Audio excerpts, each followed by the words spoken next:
right? I'm going to recap a bit.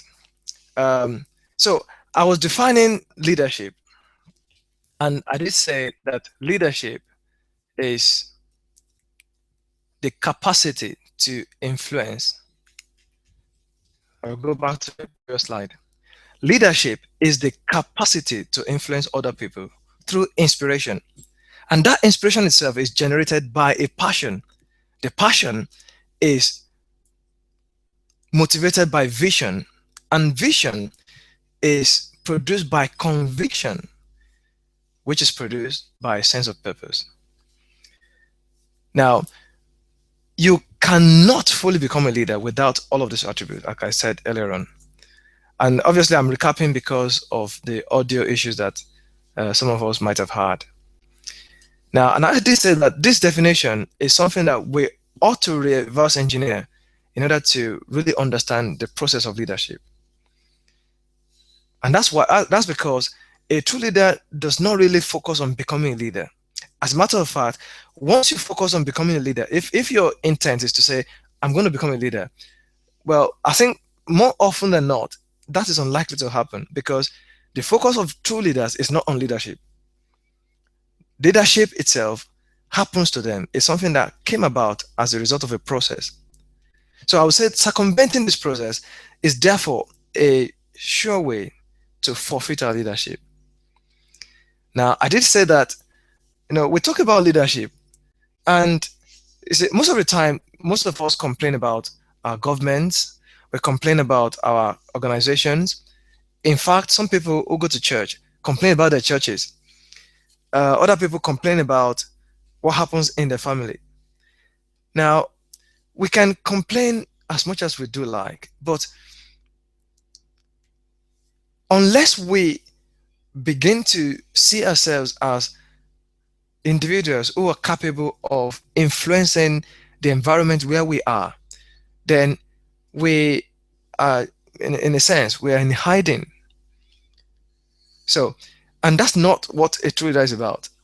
A true leader recognizes that he is, in fact, an agent of change in his environment. So, what we are doing is that we are no longer part of people who give excuses. So, if we're not going to give excuses, then and we begin to see that leadership is absolutely vital, then the next thing we have to think about is, if I'm going to become a leader, then how do I really become that leader? Is leadership something that is far-fetched, or is something that is achievable? This is why we have to talk about this. All right. So true leaders usually don't know when they become leaders. People usually tell them because leadership is not their focus. They are focused on something else, and in the process, they become leaders. Now, in talking about the process of leadership, I want to mention the first item as I reverse engineer that definition. And the first thing I want to mention is purpose. The purpose is actually the bedrock of leadership. Purpose is what gives a leader a sense of meaning, or an individual a sense of meaning. Purpose is the discovery of the intent that initiated birth. Purpose is the end that initiated the beginning. We see this in most of the things that we do. Each time you're going on a journey, you have the destination in mind, and you say, I'm going to this place or that place. Each time any manufacturer is going to create a product, he sees in the eye of his mind the finished end. So when he embarks on a series of activities, he's well aware that it's going to an end. So that end is the reason why it start. So purpose is the reason why you are. It's the reason why you exist. Okay? Now we're saying this because unless we have a sense that there is a reason why you are, then the next process does not really begin. When there's a sense of meaning, when I feel like I'm here for something definite, and I begin to really become aware of that, something begins to kick in. Now, I should say that leadership, purpose, is something that actually happens by an encounter with yourself and your creator. I say yourself and your creator because sometimes when we talk about this, and I mentioned self, some people think, oh, that's being self-absorbed or self-focused. Well, the issue is, unless you actually know yourself, you don't stand a chance of ever achieving the meaning, the sense of meaning that you do have. It's like a knife not being aware of its ability to cut. It's like a scissors not being aware of its ability to cut through paper. It's like fire not being aware of its ability to burn. So you can't say that, oh, we really don't need to talk about ourselves. No, you should talk about yourself. But that's why I throw in the second thing there, that it happens by an encounter with yourself and your creator, because your creator or your manufacturer is actually the source of that meaning. But unless you know your creator, you can't truly know yourself. And by the time you begin to know yourself, now you know why the creator made what he made. So that's why we have that in mind. Now, the next process that we have to talk about, by the time you begin to understand your purpose, is that you begin to have a sense of conviction. Conviction actually is belief in your purpose, is belief in your significance. It's something that gives you a sense of importance to your world. You feel like, I am important to my world. I'm not just an accident. You begin to believe in yourself, really. So you are convinced that your purpose is something that you are mandated to deliver. Conviction makes you believe that you are born for a purpose and that the world needs your purpose. As a matter of fact, you begin to have a sense that whatever you have to give is actually not for you. It's like a postman who is asked to deliver letters to addresses. So that conviction makes you to make, is the same thing that happens to a postman that thinks, I have to deliver these letters to the addresses. These letters are not for me. Now, when that dawns on you and you begin to feel, I have to do this, I have to deliver what I'm giving to the various addresses, then conviction begins to really settle in. Now, in most cases, it's an experience that is beyond just a mental experience. It's something that touches the grain of our existence, which is why I say it's a spiritual experience. Now, conviction is a connection with who you are and why you are.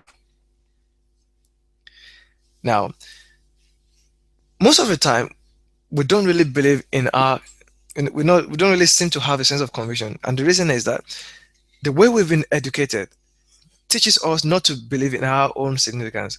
It tells us, no, be humble. And there's absolutely nothing wrong with being humble.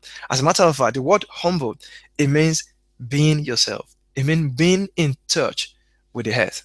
The word humility comes from the word humus, from the root word humus. So which means you are in touch with yourself, with your humanity. So culture, the way our culture educates us, most of the time discourages us from having a conviction in our sense of meaning and significance. So most of the time, instead of then pursuing our conviction, we're trying to really fit into the crowd instead of really standing out for something that is definite. Most of the time, we tend to seek popularity. We labor to be accepted instead of being exceptional. And usually, that's the impact of our culture on our minds. As a matter of fact, culture is also environment. The environment where we grow up in tends to shape our outlook on earth. And most of the time, it does something to us, which is self-cancellation. It makes us to disbelieve in our value. Now, what do you do? How do you deal with that sense of feeling when you want to really come out of the impact of your culture and you really want to become yourself? I listed a few things here, which is that most leaders actually declare independence from their culture. Not just that, most leaders have to leave their environment to become themselves. And I've found a few examples. I remember the man, Arnold Schwarzenegger. I think he was born in Eastern Europe, probably Ukraine or Russia. Before he could become the Arnold Schwarzenegger that we know today, he had to leave that environment and came to America. And in time, he began to discover that his height, his body mass, is not just for um, it's not just a liability. And so in time, he developed that body mass. And at one time, I think it was in 1980s, 81 and thereabout, it became Mr. Universe. And progressively, the gentleman went on to become the, the various films that you've watched on Arnold Schwarzenegger.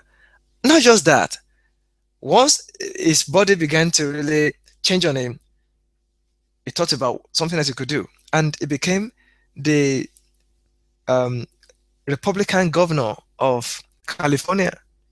So that's what I'm saying, that sometimes, and in fact, most of the cases, we need to sometimes leave an environment where we are to really become ourselves. When I say leave our environment, I'm not talking about sometimes it's not physical. Sometimes it's that our mind has to change from the influences that our environment impose on us before we can truly become ourselves. Leadership, in most cases, demand extraction from the pack. It requires someone to say, right, I can see what the crowd is doing, but I can't be lost in the crowd. Most leaders decide to defy someone else's expectation of them. In other words, most of us, our culture tells us exactly what they want us to do. In fact, in most of our experience, work life, our culture expects that you go to school, learn any particular course or trade, and then get a job, and after a while retire and die. But true leaders defy such common expectations and decide that to really pursue what they truly believe. So that's why I say most leaders defy someone else's expectation of them. Leaders are people who decide not to seek your approval before they act. In other words, they know that they have the capacity to do what they do. I like to talk about birds a lot. And one of the things I observe is that most birds don't ask for permission before they land on a tree. They know that they have the capacity to fly, and they just simply fly and they land on a tree without any attention to themselves. So that's something that we have to think about. Obviously, I'm talking about how we really reinforce our sense of conviction. Now, leaders are so busy standing out that they don't have time to fit in. Not just that, leaders understand that the cultural environment prioritizes conformity over difference. So most of the time, the environment wants you to just be similar, to conform, whereas the environment actually needs your difference. For example, if everybody were to be a carpenter, then who will be a doctor? Who will be a pharmacist? If everybody were to be a pharmacist, who will be a doctor? Who will be the architect? So we find that our environment is actually enriched because of the difference that we all bring to bear. So that's why at some point you have to decide that of all the things that I could do, I choose to go into medical practice. Of all the things I could do, I choose to be an artist. Of all the things that's possible to do with my time, I choose to be a musician. And the pursuit of that conviction usually leads to what you call leadership. I like to talk about this gentleman again. Well, you probably know him, the king of pop, the late Mike Jackson, Michael Jackson. This gentleman, even though it was a decision made for him, but he focused on becoming such a singer that in time he was addressed as the king of pop. Now, these are examples that we could see around us easily, but it goes beyond all that, which is that, okay, I'll use another example. The man Bill Gates, at some point, he decided that it could make a real difference. in how processes are performed, that they could be done quicker, could be done smarter, and he decided to invest his time in developing what we know as Microsoft today. So these are some of the examples that leadership actually demands an extraction from the pack. Obviously, it went through a difficult process. It left the school, which most people would not even think about. But in time, it became someone who employs other people who have PhD. I love education, but there's something that goes beyond just the formal education that we have. And that's what we're talking about today. Now, I want to go to the next thing. That now, after you talk about having a sense of conviction, the one thing I want to say is that by the time you begin to really see your conviction, it begins to really show up in pictures. So, and that comes to the concept of vision. That vision is conviction showing up in pictures. That's how my mentor will put it. Vision is seeing how to help and contribute to your generation. It's saying what you can do to make a difference. Now, if you look at this, you begin to really understand that you're actually becoming yourself, not for yourself, but for other people. And that's why I say that vision is actually seeing how to help and contribute, not to yourself, but to your generation. Purpose or vision is purpose in pictures. Dr. Miles would say is vision in technicolor.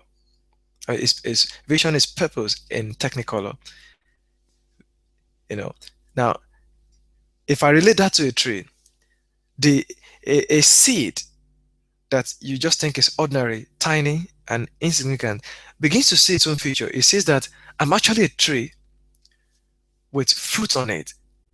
And they believe that a seed can actually become a tree.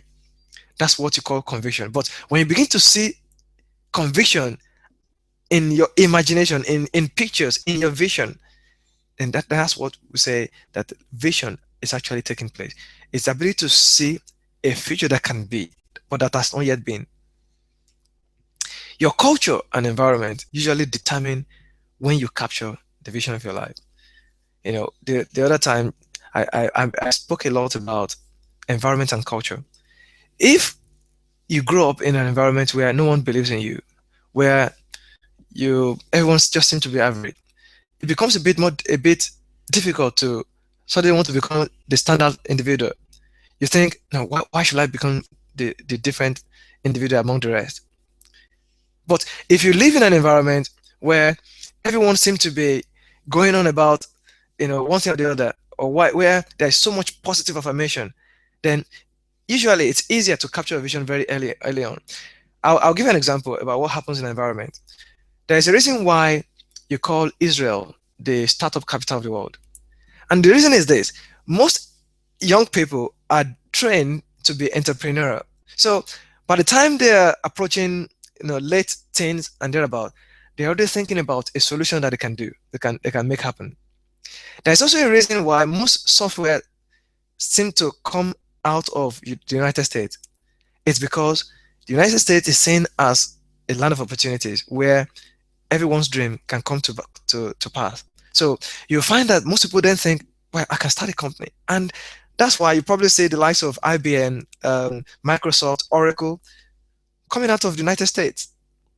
So the environment that we create usually determine whether a mind will begin to see vision on time or not.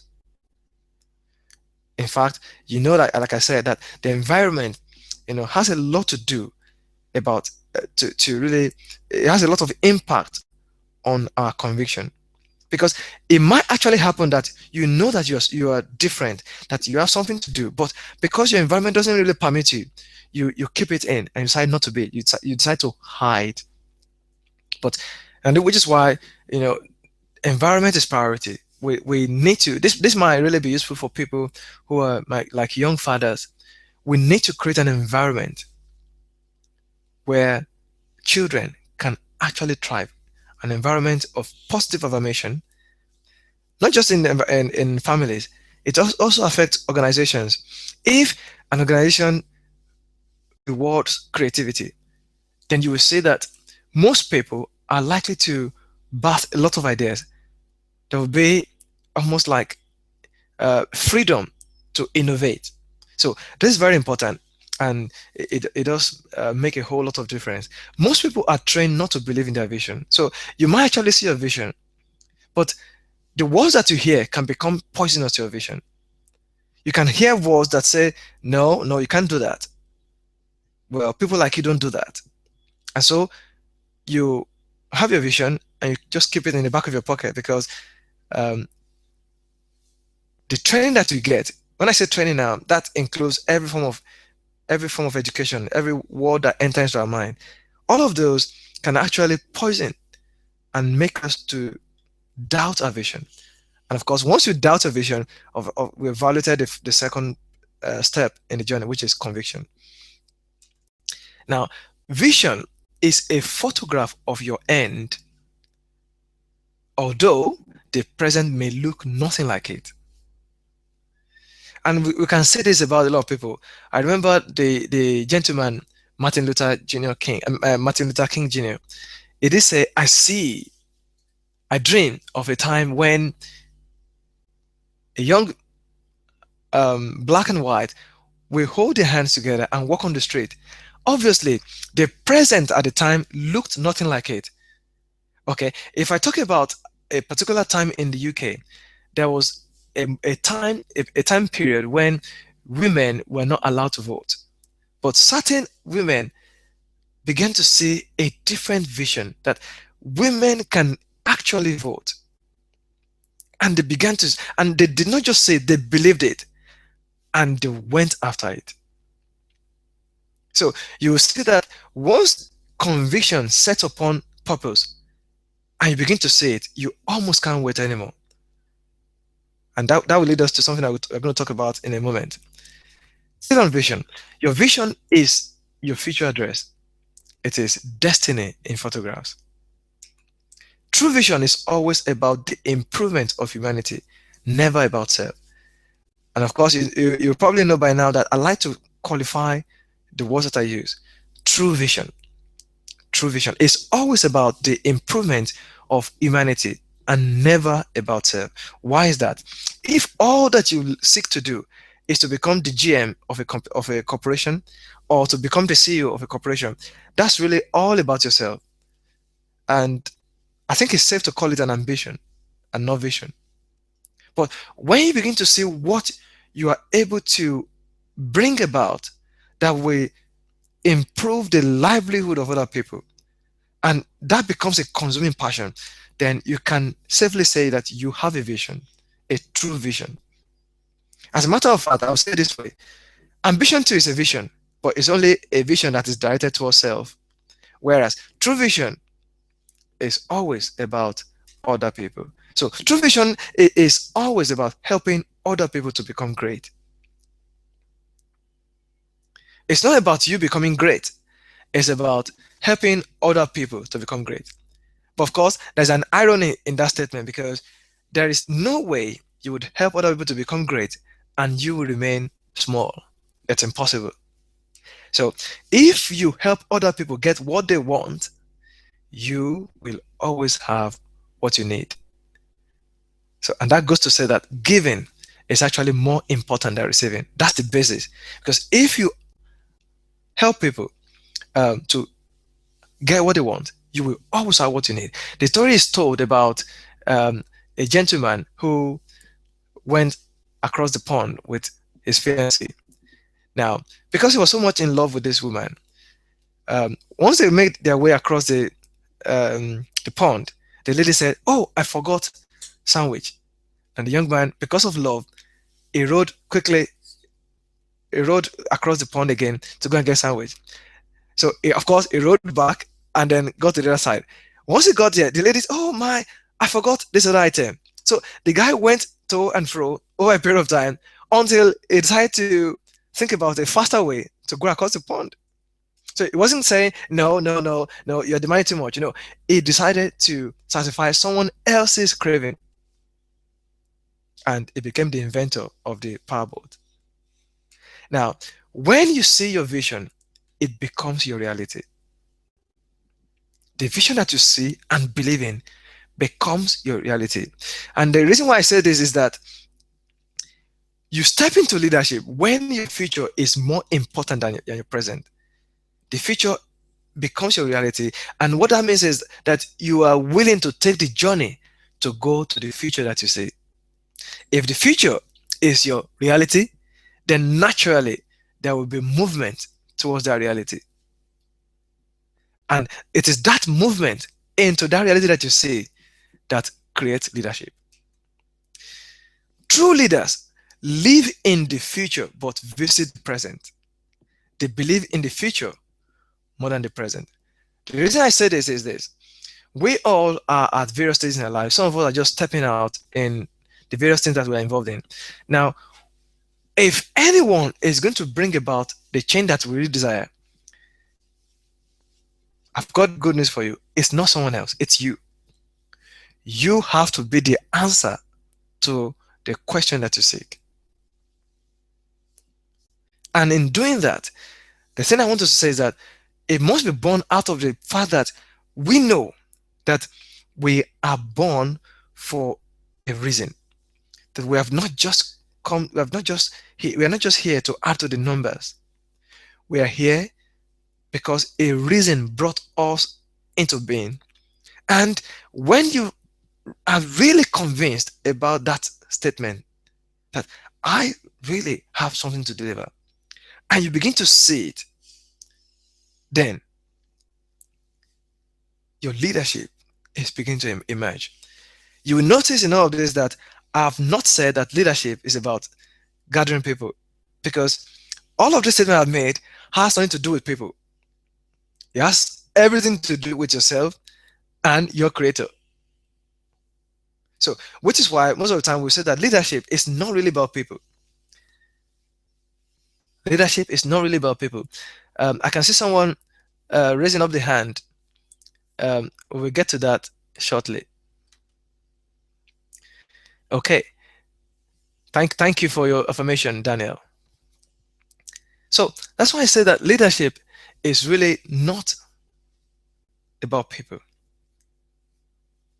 And I did say that, leaders, they believe in their future more than the present, because the present may just not look like what you see, but leaders see a future that they're willing to go to. I will take Daniel's comment in time. Right. Now, when you begin to see a vision that you want to go to, something kicks in. Especially when you decide to go to a future that has become your reality, something kicks in, and it's called passion. So when a person captures a future that is more important than the present, passion takes over. Passion takes over. Passion is that desire to leave the comfort zone for sometimes an uncomfortable journey that leads you to an end that has become your reality. It's the reason why the explorers of the 20th and 19th century would leave their countries and we go on the high sea and paddle and row wooden boats across the oceans to discover new lands. It's the reason why miners will leave the surface of the earth crust and dig deeply into the earth crust to bring out gold ore, silver ore, iron ore, and the rest of them. So when a person captures a feature that is more important than the present, passion takes over. Passion is a desire that is stronger than pain. Passion is something that makes you to defy even both death and pain.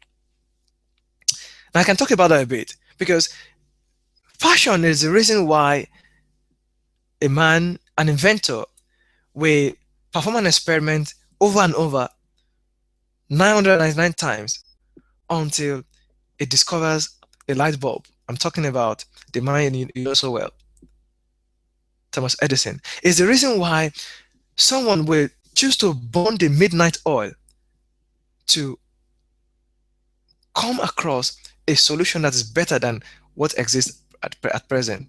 So passion is a desire that is stronger than pain and is not even threatened by death. A leader is born when you capture a vision that you're willing to sacrifice for. And we'll see why this is important, because unless you're really willing to sacrifice for the vision that you see, you cannot convince other people to join you in that journey. I remember a great man that I love so much, a father to me, Dr. David Oyedepo.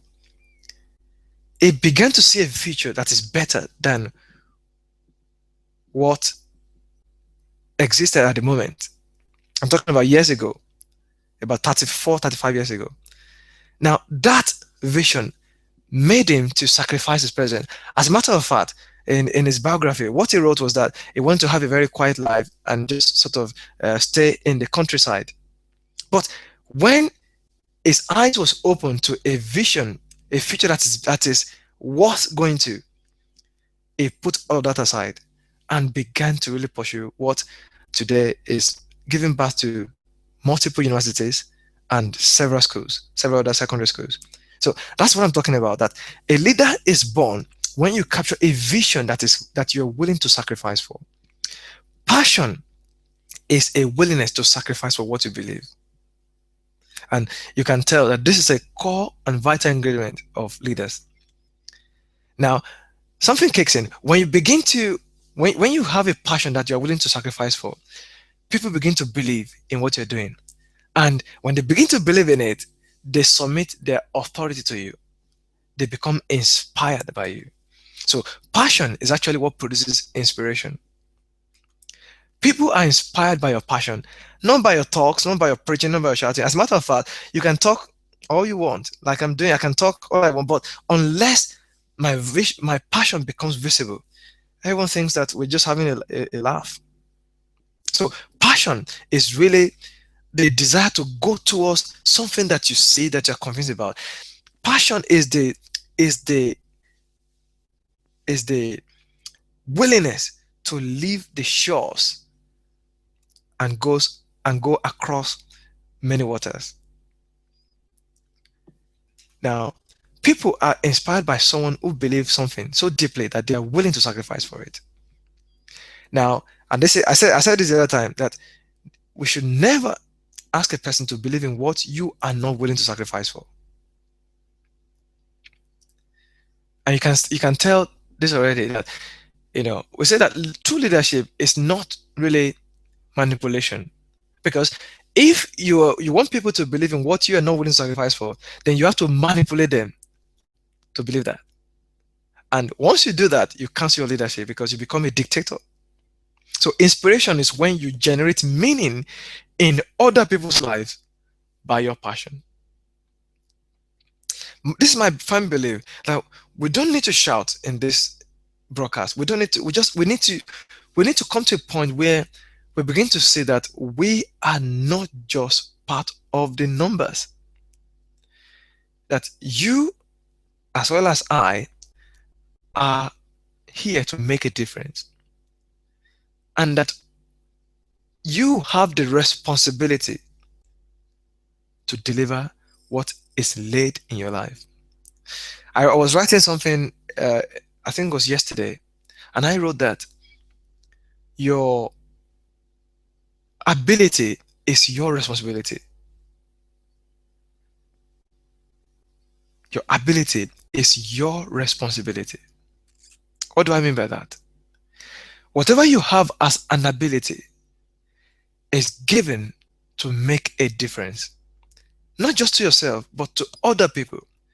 So which means unless you take a responsibility to use that ability to make the difference, then you are robbing people who are meant to be beneficiaries of the impact of that ability. I'm not just throwing words around. I'm saying things that I truly believe in. So that's why I say that, you should never ask someone to believe in what you are not willing to sacrifice for. Inspiration is when you generate meaning in other people's life by your passion. When you give people meaning, they will give you their authority. Every human has the authority, at least every human can choose to do what they would like to do. Sometimes we call it there's something we use a word for it. The individual's authority is the ability to make a decision for yourself. We call it um, the individual's will. Now, when you give people meaning, sometimes they submit their will to you. They give you their authority. And when people submit their authority to you, they are said to be influenced by you. So influence, therefore, is not something that you coerce or you force out of people. They submit their influence to you because they believe in your passion. They can see your passion about the vision that you see. They can see your conviction, the sense of conviction, which translates into vision, and they can see the passion with which you pursue that vision. And because of that, they are influenced by you. So people submit their resources to you, even when they're influenced by you. And we can see this is something that happens every now and then.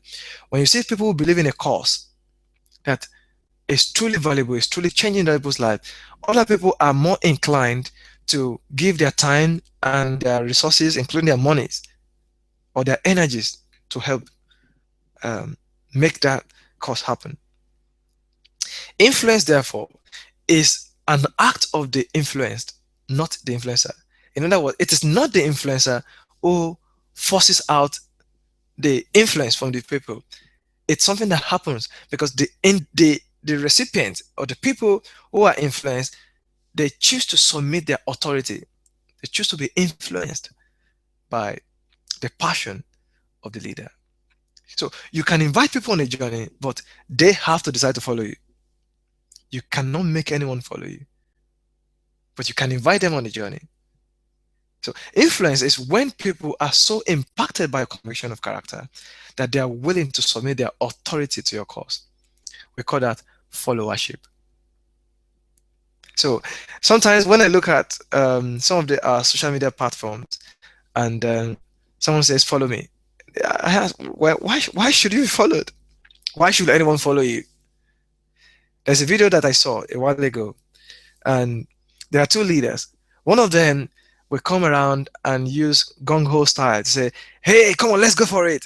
Let's hit our target today, and so on and so forth.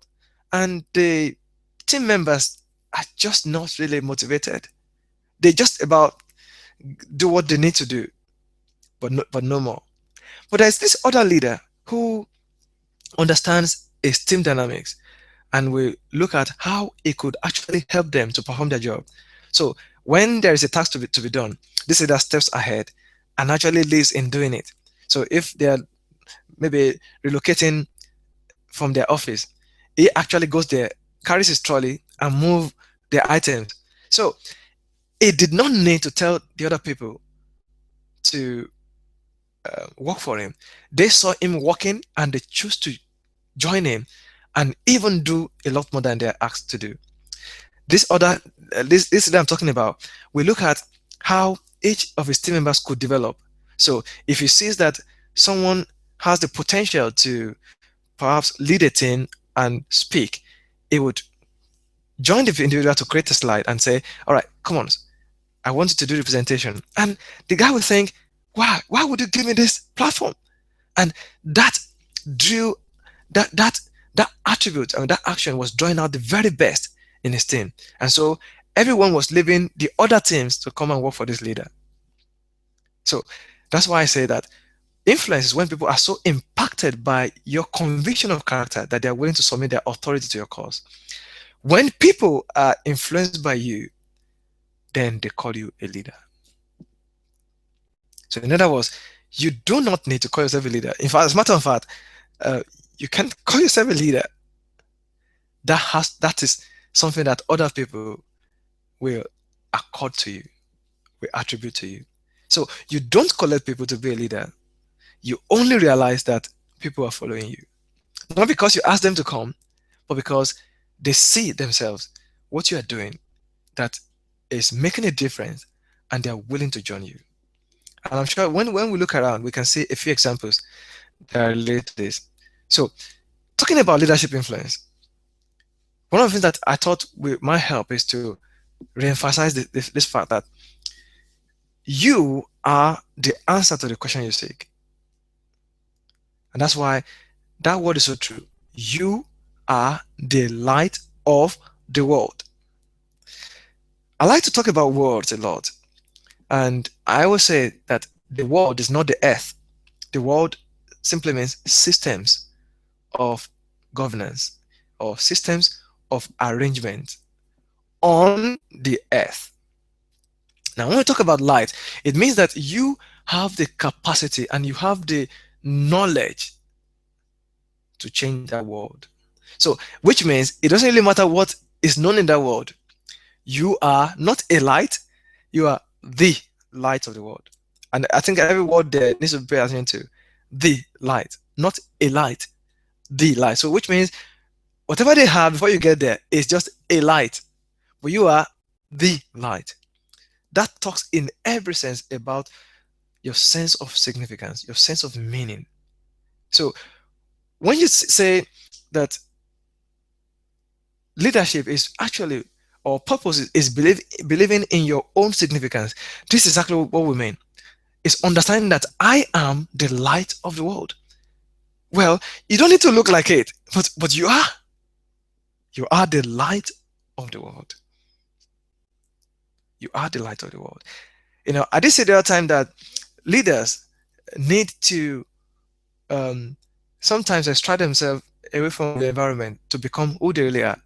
It's in the same sense that for people who like to bake or to to work with flour, you find out that as long as the yeast that you have stays in the pack, it is useless.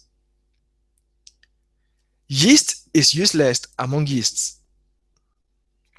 Yeast has to leave other yeasts and get into the dough to become influential. So that's why I say that as long as yeast is in the pack, it cannot influence the dough. And the beauty of yeast is only visible when it gets involved in the dough. Just like light is only useful, it's only beautiful when it's in darkness. So yeast requires extraction from the pack to become influential. Yeast must then be integrated into the dough to influence. Now, once the yeast is in the dough, yeast can no longer seek extraction. That becomes its address. Now, the value and the destiny of yeasts, therefore, is in the dough, which is why you do not need extraction from your place of work. Stay there because that is where you are needed. That's where your influence can actually be brought to bear. You do not need to be extracted from your. That's why God does not like convents, because convents is like yeast staying in the pack. You have to leave your convent and go into the world of humans and make a real difference among them. So these are vital points I wanted to highlight to us, and I hope that this will be really useful. Um, I keep saying that we cannot give an excuse for the problems that happen around the world. We have to become the solutions to those problems. We have to. So that's what this presentation is about. We're going to go on in this to really highlight this so much more. But at this point, I would like to ask if anyone has any contribution or any insight. I'd like to take maybe questions or even invite you to make a comment, if you will. I'm trying to see if Daniel is still there and he wants to sort of ask a question.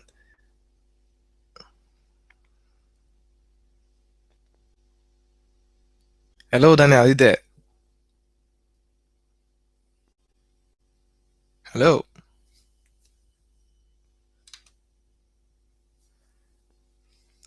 Hello. Okay. If there's no question at this time, I would like to draw the curtain today. But I would like to say that the previous broadcasts are still very much available on our YouTube channel. So take advantage of them. And I look forward to our convening together shortly, next week, hopefully, to continue in our process of leadership change. Leadership training is mandatory. And that's where I would say it, because unless leaders are trained, um, I think that the capacity to exhibit their leadership is limited. We must all, just about the same way we get educated in various other areas of life. I think that's the same way whereby we ought to um, develop our leadership, not just haphazardly, but intentionally. There must be an intentional drive towards really becoming the leader that we are. That we are. Now, we are leaders, but we must become leaders. And that's the it's a two-sided of a coin, that we are leaders, but we must become. Just like the seed sees itself as a tree with fruit on it, but it has to become. Now, becoming is the real work. Becoming is the process, and becoming is something that demands commitment. It demands attention. It demands dedication, and it demands a follow through to become reality. So thank you very much, leaders. As far as I'm concerned, everyone who comes on this board, um, I have a commitment one way or the other to their leadership development, and I'll encourage you to, you know, keep that hunger, keep reading, keep developing, keep asking questions, keep talking about your passion, because when you do, the leader inside of you is coming to life, is emerging. So thank you very much, dear leaders, and see you again shortly. If anybody has a question at this point, I will take it once again. But if not, we will draw a curtain and we will see ourselves shortly. God bless you and have a very good evening or afternoon wherever you are.